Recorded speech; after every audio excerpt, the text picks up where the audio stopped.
جڑواں ڈرامے پر بات کریں گے۔ جڑواں ڈرامے میں دکھایا جاتا ہے کہ سارہ جو ہے وہ اپنے کالج ٹرپ کے ساتھ حیدرآباد چلی گئی ہے۔ اس کا باپ جو ہے وہ اس کو رات کے اندھیرے میں جب ڈھونڈتا ہے، اس کی ماں جو سوتیلی ماں ہے وہ بتاتی ہے سب کو کہ وہ یہاں پر نہیں ہے، وہ تو حیدرآباد گئی ہوئی ہے۔ جب اس کے گھر والوں کو پتہ چلتا ہے کہ وہ حیدرآباد گئی ہوئی ہے، وہ بہت زیادہ غصہ ہو جاتے ہیں۔ آپ کو بتاتے چلیں کہ یہ ساری سٹوری اس طرح سے کھلی کہ سارہ کی جو کزن ہے وہ کسی ریسٹورنٹ میں گئی ہوئی ہوتی ہے کسی لڑکے کے ساتھ، وہاں پر وہ زارا کو دیکھ لیتی ہے، دونوں کی شکلیں ملتی جلتی ہیں، وہ سمجھتی ہے کہ یہ سارہ ہے۔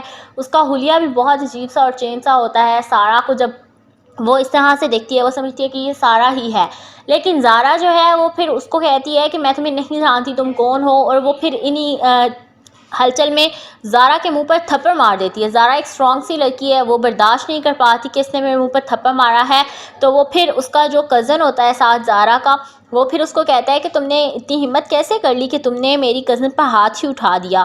اس کی سارہ کی کزن جب گھر آتی ہے، وہ گھر آ کے سب کو بتاتی ہے کہ وہ تو ایک ریسٹورنٹ میں تھی، وہاں پر کسی لڑکے کے ساتھ افیئر چلا رہی تھی، یہ وہ اس کو بلائیں۔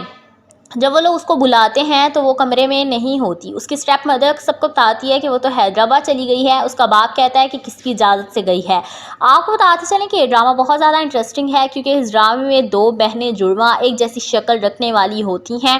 ان کے پیرنٹس جو ہیں ان کی سپریشن ہو چکی ہے، اور دونوں جو ہیں وہ اپنے زارا جو ہے وہ کبھی اپنے باپ سے نہیں ملی، اور سارہ جو ہے وہ کبھی اپنی ماں سے نہیں ملی، لیکن زارا جو ہے وہ ایک اسٹرانگ سی لڑکی ہے، بہت اپنے آپ کو وہ بالکل لڑکوں کی طرح ٹریٹ کرتی ہے۔ اب اس کا یہی دل ہے کہ وہ کسی طریقے سے اپنے باپ کو ملے، لیکن اس کی ماں یہ نہیں چاہتی۔ آپ کو بتاتے چلیں کہ وہ بہت کوششیں کرتی ہے کہ میں اپنے باپ سے ملاقات کروں۔ اب وہ اپنے نانا سے کبھی پوچھتی ہے، کبھی وہ کسی سے پوچھتی ہے، کبھی کسی سے پوچھتی ہے، اس کو کوئی نہ کوئی کلو ملتا ہے۔ جیسے جیسے اس کو کلو ملتا ہے وہ اپنے باپ سے ملنے میں اتنی ایکسائٹیڈ ہوتی جاتی ہے۔ اب اس کو پتہ چلا ہے کہ اس کا باپ جو ہے وہ کراچی میں کہیں رہتا ہے، اور یہ لوگ جو ہیں یہ حیدرآباد میں کہیں رہتے ہیں۔ جب یہ دونوں آپس میں ایک دوسرے کو دیکھیں گی یا کبھی ایک دوسرے کا آمنا سامنا ہوگا تو ان لوگوں کا کیا ری ایکٹ ہوگا۔ لیکن آپ کو بتاتے چلیں کہ زارا اور سارہ کی جو ماں ہے وہ اپنے خوابوں میں سارہ کو دیکھتی ہے، اور زارا جو ہے وہ اپنے خوابوں میں اپنی اسٹیپ مدر، اپنی پھپھو، اپنی دادی، ان سب کو دیکھتی ہے۔ وہ اپنی ماں سے سوال کرتی ہے کہ میرے یہ جو بے جوڑ خواب ہیں آخر ان کی تعبیر کیا ہے، میرے خوابوں میں کون لوگ آتے ہیں، میں تو ان لوگوں سے کبھی بھی زندگی میں ملی ہی نہیں ہوں۔ اس کی ماں کہتی ہے کہ تم بالکل ان خوابوں سے باہر آ جاؤ، یہ تمہارے لیے بہت نقصان دہ ہیں، تمہیں ان سے کوئی فائدہ نہیں ہونے والا۔ وہ اپنی ماں سے کہتی ہے کہ آپ کو میں کس طرح سے سمجھاؤں کہ مجھے ان چیزوں میں بہت عجیب سی ایریٹیشن ہوتی ہے، میں ان چیزوں سے نکلنا چاہتی ہوں لیکن نکل نہیں پا رہی۔ آپ پلیز مجھے بتائیں کہ میرے بابا کہاں ہیں، میرے ننیحال والے تو مجھے نظر آتے ہیں، نانا ابو جو ہیں ان کی بچپن کی بھی پکچرز آپ لوگوں کے پاس سیوڈ ہیں، لیکن میرے باپ کی یا ان کی کوئی باتیں، ان کی کوئی یادیں، یا میرے ننیحال والوں کی کوئی باتیں یا کوئی تصویریں نہیں ہیں آپ لوگوں کے پاس۔ آپ لوگوں نے مجھے کبھی نہیں بتایا کہ ان کی ڈیتھ کب ہوئی، کیونکہ زارا کو سب نے یہی کہا کہ تمہارے باپ کی ڈیتھ ہو چکی ہے۔ زارا اپنی ماں سے کہتی ہے کہ آپ جو مجھے اپنے ہسبینڈ کی ڈیتھ ڈیٹ بتاتی ہیں وہ، اور جو نانا ابو مجھے ڈیٹ بتاتے ہیں وہ، ان میں زمین آسمان کا فرق ہے، بالکل وہ ڈیٹس میچ نہیں ہوتی۔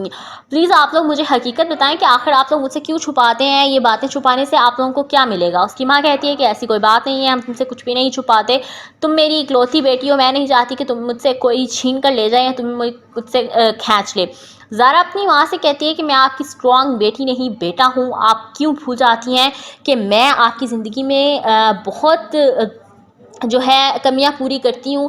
تو اس کی ماں کہتی ہے بس تم میرا بیٹا ہو تو بیٹا بن کے رہو، تم مجھے کمزور مت کرو، مجھ سے مت پوچھو کہ تمہارا باپ کہاں ہے، اس کی ڈیتھ کب ہوئی، وہ کیسا تھا، وہ کس طرح کی باتیں کرتا تھا۔ آخر بچوں کے دلوں میں اس وقت سوال پیدا ہوتے ہیں، سیم زارا کے دلوں میں بھی بہت سارے سوال پیدا ہو رہے ہیں۔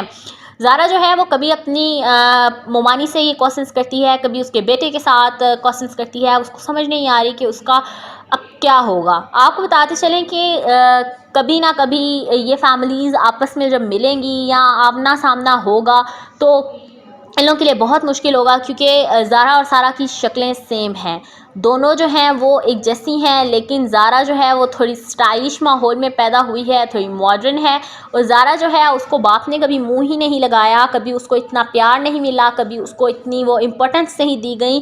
اور اس کی جو اسٹیپ مدر ہیں، ہاں ان کی سارا کے ساتھ بانڈنگ بہت اچھی ہے، جس کی بدولت دونوں ماں بیٹی کا پیار بھی بہت زیادہ ہے.